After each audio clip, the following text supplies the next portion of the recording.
Hello, my name's Artemis, and now that my normal day job has actually fucking ended because the company went and died, whip, I'm actually free of my social media policy, so it's time to talk shit about retail without fear of consequences, because honestly, I would have lost this job a long time ago if I'd started saying what I really fucking thought. So yay, I get to do that shit, but obviously because, you know, I need that redundancy money to actually hit my bank account before we get into the heavy stuff. We're going to start off with something a little less pointed, I guess. So, yeah, customer service retail is generally a really shitty place to fucking work most of the time, and there are lots of red flags, lots of warning signs that tell you that the place you're working in is the sort of place you want to get the fuck out of. And I have broken those down into some very useful categories of, you know, things that you should really be looking at and going, oh, time for me to fucking leave. So we're going to get into that this week. Starting at the bottom of the hierarchy of customer service retail shit, we have, of course, the dreaded customers and all of the shit that they are going to identify themselves with as being just a complete pain in the ass that is not worth your time.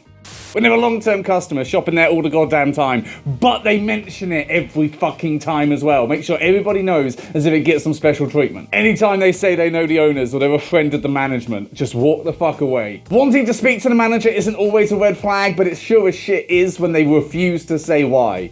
That's when you want to hang around and find out what the fuck is going on. The kind of asshole who's just outwardly moaning and complaining at shit. Just not actually to anybody, just loudly in the middle of the fucking store, waiting for someone to take the bait. Do not ever take the bait. Kind of dickhead that won't actually check the price that's written on the item or the fucking shelf itself, will ask you what the price is, and then when you tell them something they don't apparently know, they say that it's wrong anyway. Asking where shit is the second they walk in the store, because what they really want is a personal shopper. Loudly bitching about self-scan checkouts and refusing to use them, and then taking for fucking ever at the normal checkouts. Also, bonus point, loudly bitching about the self-scan checkouts, not being able to operate a self-scan checkout, but then somehow going and getting in a massive 4x4 that could potentially kill children on the fucking road.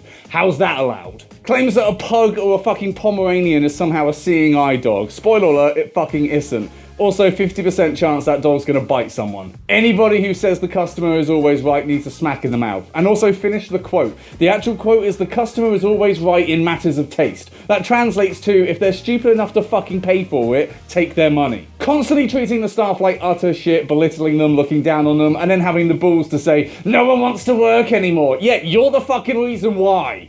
Of course, the workplace wouldn't be much of a workplace if it wasn't for the workers as well, and yes, they are also going to be pains in the proverbial asshole, and there are many different ways in which they can do it, and many different ways in which they show you how.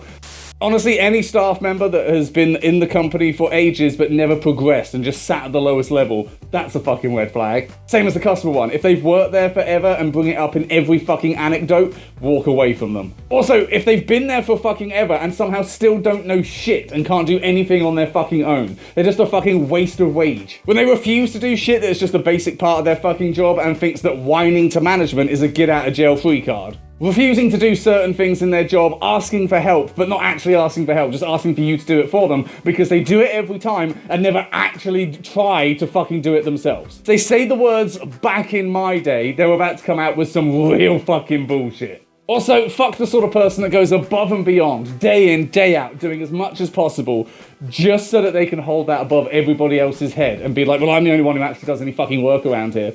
True, but we all get paid the same, so you're just a fucking mug. That person who's always looking for another job, but never actually looks for another job, never gets an interview, and never fucking goes anywhere. Knows everything, but also doesn't know fuck all. The center of all the drama, all the bitching, and all the fucking rumors, but only because they're the one that actually creates it all and perpetuates it all. When they have a week off, it's the most peaceful fucking week off you've ever had.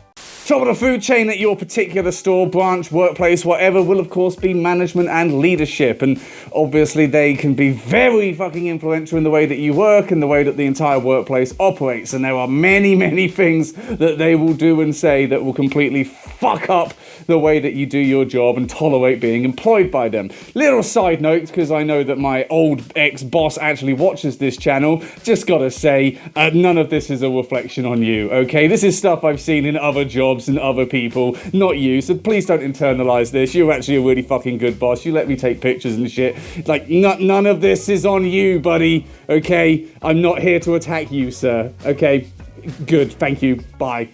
Any manager who wants a personal phone number so they can contact you on your day off is most definitely going to use it to try and drag your ass in when you shouldn't be working. Kind of asshole that's always moving shifts without actually asking you, just expecting you to be fine with it. Which also goes in hand with the kind of asshole who's expecting 100% flexibility for a minimum wage job. Demanding explanations for you taking time off and wanting to keep your days off, as if you have to run it past them, as if you're still at fucking school or some shit. Multiple phone calls daily when you're sick, with them going on fucking WebMD pretending they've got a PhD and they're not just a manager of some fucking petrol station in the middle of buttfuck nowhere and can then diagnose you to get back to fucking work. Zero praise, complete inability to say well done or thank you, but always complaining that nothing is ever good enough. They treat you as completely expendable and a worthless piece of shit until you put in your notice, and then suddenly it's, you can't do this to me, you can't abandon us, let's talk about it. Sort of person that spouts the corporate bullshit but actually sounds like they kind of believe it. Otherwise known as a fucking idiot. Arrives early and stays late, all while salaried and getting paid for that, but expects the other staff to do the same without clocking in or clocking out.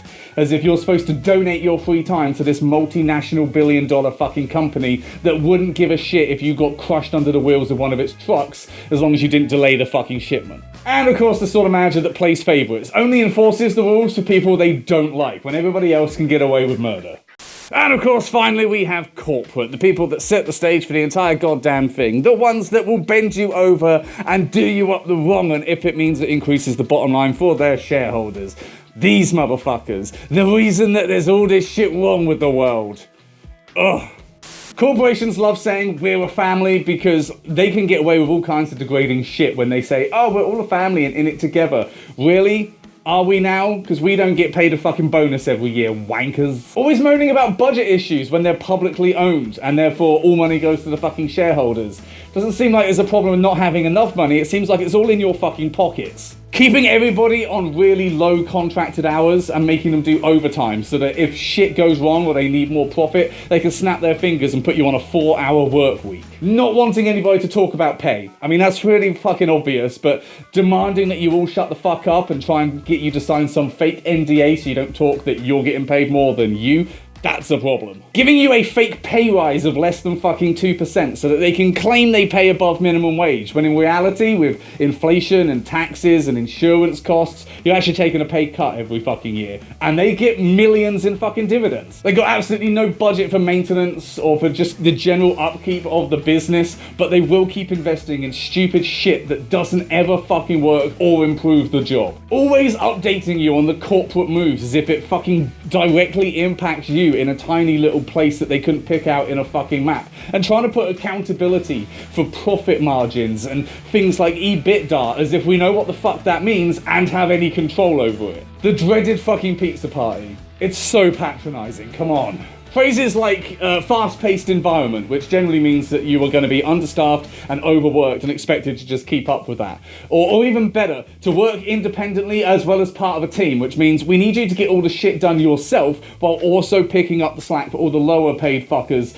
that you have to do their work for them because they're shit, but we don't have the balls to fire them for it. Social media policies that account for everything you're posting and gets them really paranoid. If you send anything even slightly vague, they'll just assume that you're bitching for the company and they're going to come after you for it. Fuck those assholes. Thank you very much for watching. Hopefully you enjoyed this video, and unfortunately I have a feeling it's going to be, you know, quite relatable because this shit permeates throughout all areas of retail and customer service work, as I know, because I have done multiples of each.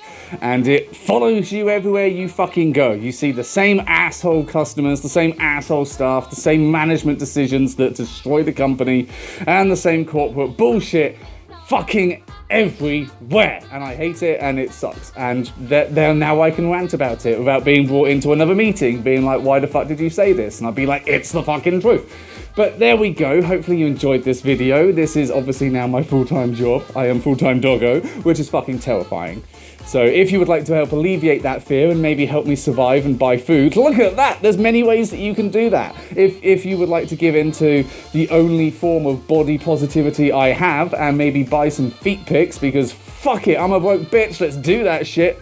We got you covered. We got different varieties of that too. I probably haven't made a graphic for that yet, so that's probably very disappointing, unlike the other animated ones for the merchandise and the Patreon.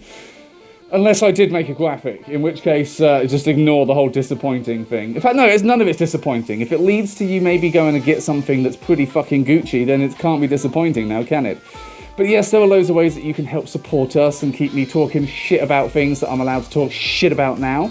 Because I got a lot to say, but as I said, need that redundancy money in the fucking bank account before I really, start firing off. But thank you for watching. Hope you did enjoy this video.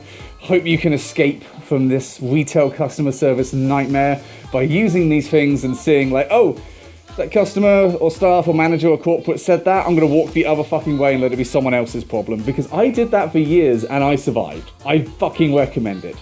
But thank you for watching. Hopefully you enjoyed it. And I guess I'll see you next week. Bye!